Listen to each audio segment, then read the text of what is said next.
Halo semua, gue Aryo dan ini adalah unboxing Mi 10. Oke, gini.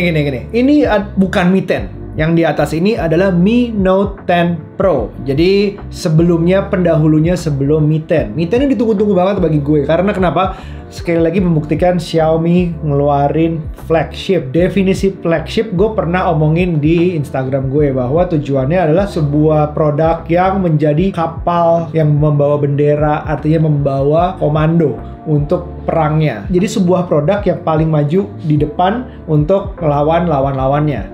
Ngerti nggak? Kira-kira seperti itu. Nah, itu subjektif. Jadi siapa yang menentukan itu? Pertama adalah brandnya. Brand berhak menentukan flagship mereka mau disebut apa aja. Kalau Xiaomi sebelumnya pernah ada yang namanya flagship secara performance. Mereka larinya ke Pocophone di awal dia masuk ke Indonesia. Flagship secara kamera, mereka larinya ke sini, Mi Note 10 Pro, di mana 108 megapiksel menjadi juaranya. Nah, sekarang Mi 10 ini hadir dengan dua-duanya, performance dan kamera.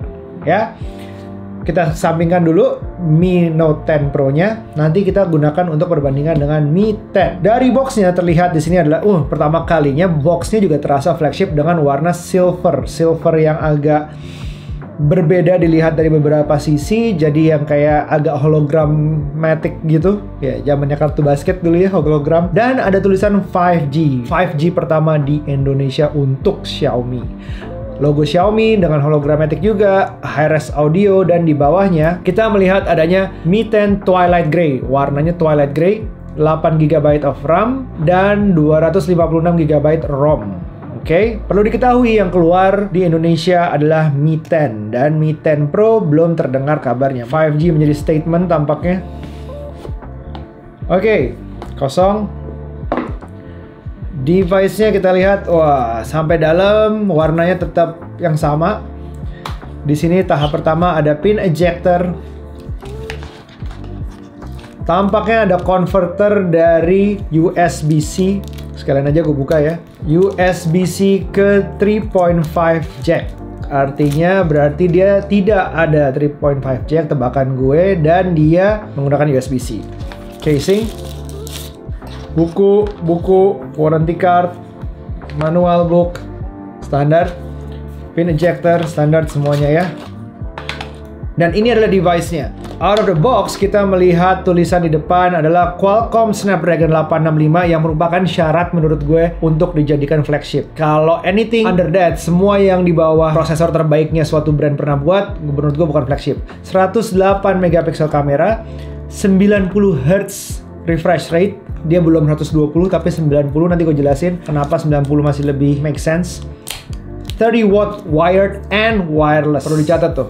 Di belakangnya kita melihat nano SIM. Prosesnya dilihat, enaknya unboxing gitu ya, plastiknya. Oke, langsung aja next to Mi Note 10 Pro. Terlihat perbedaannya tipis sekali dari segi ukuran. Dan yang gue suka, kamera bumpnya lebih tebal Mi Note 10 Pro sepertinya. Jadi terlihat menurut gue ini lebih tinggi bumpy-nya. Ini bumpy masih, tapi nggak setinggi Mi Note 10 Pro. That's a good thing.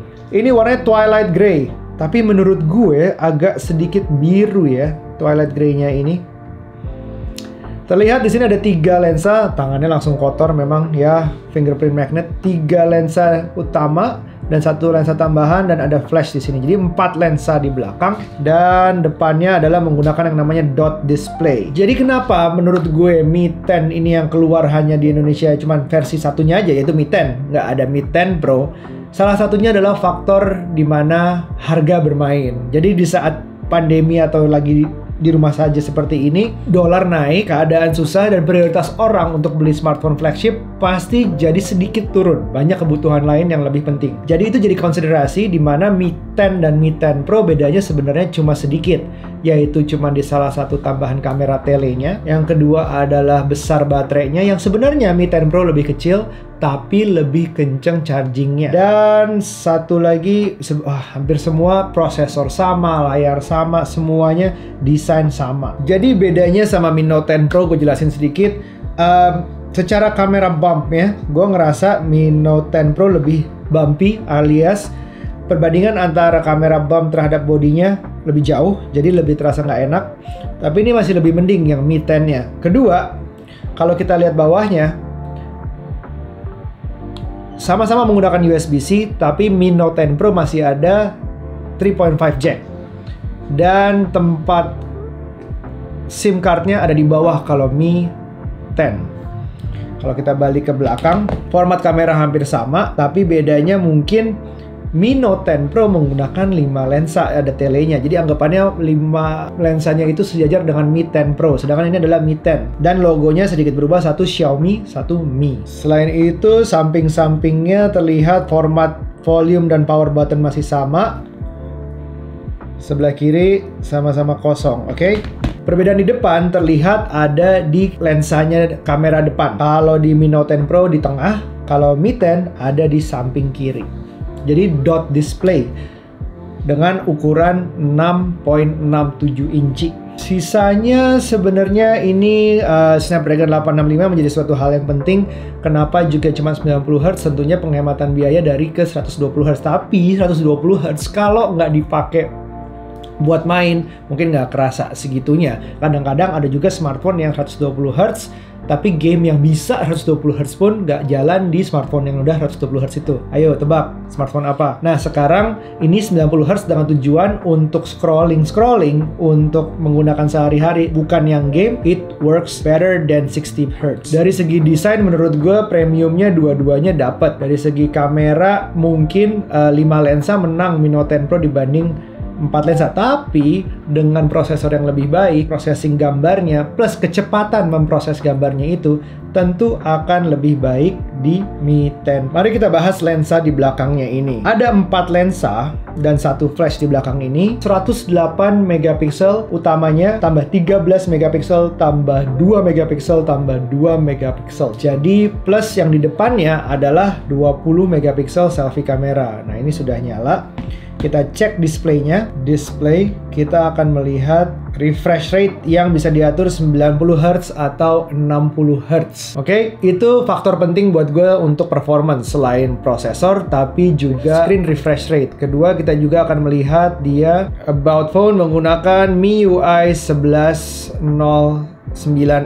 Jadi nggak ada update available seperti dilihat. Dan kita coba kameranya, karena dua hal yang dijagoin oleh Mi saat ini untuk Mi 10 adalah performance, prosesor, screen refresh rate, dan juga adalah kamera, 108 megapiksel kamera. Oke, jadi kita ambil foto ini. Kita foto Mi light bulb ini yang foto biasa dan 108 megapiksel. Oke, ini 108. Kalau kita lihat lagi bedanya dibanding dengan dua kali pembesaran, kita bandingkan dengan tadi hasil yang biasa. Dengan cahaya yang cukup terang kayaknya nggak ada perbedaan jauh ya. Biasa 108, biasa 108. Masih belum tampak perbedaan jauhnya. Yang gue rasakan perbedaannya adalah dia kecepatan mengambil gambarnya. Sekarang kita coba selfie. Oke, itu adalah percobaan selfie-nya yang cahaya cukup bagus, hasilnya juga cukup bagus, ada sedikit smoothing AI tampaknya. Tapi akan gue coba lebih jauh lagi gimana hasilnya nanti, dan gue akan terus share di Instagram gue hasil-hasil fotonya. So far, it looks promising. Karena gripnya juga enak, prosesor terbaik, lebih solid, karena mungkin feeling gue aja sugesti saat ini performanya lebih baik. Kameranya akan terus gue coba, tunggu di Instagram dan tunggu kalau sempat ada review lengkapnya lagi mungkin setelah 2 minggu atau sebulan pakai. Dan terakhir, bagian terakhir dari boxnya kita lihat, ini adalah charger USB to USB-C yang menggunakan adapter yang ini. Wow, adapternya cukup besar ya, karena ini gak 30 watt. Charger ini fast chargingnya. Kalau yang Mi 10 Pro wattnya lebih tinggi, tapi baterainya ukurannya lebih kecil. Jadi baterai ini adalah 4780. Mi 10 Pro lebih kecil ukurannya. So there you go. Ini adalah smartphone-nya. Charger 30 watt, converter USB-C ke 3.5, dan ini dia adalah unboxing Mi 10. Semoga suka videonya dan semoga ngebantu. Jangan lupa pre-order. Apa udah? Ya udah, bagus. Sampai ketemu di reviewnya. Bye now. Be nice.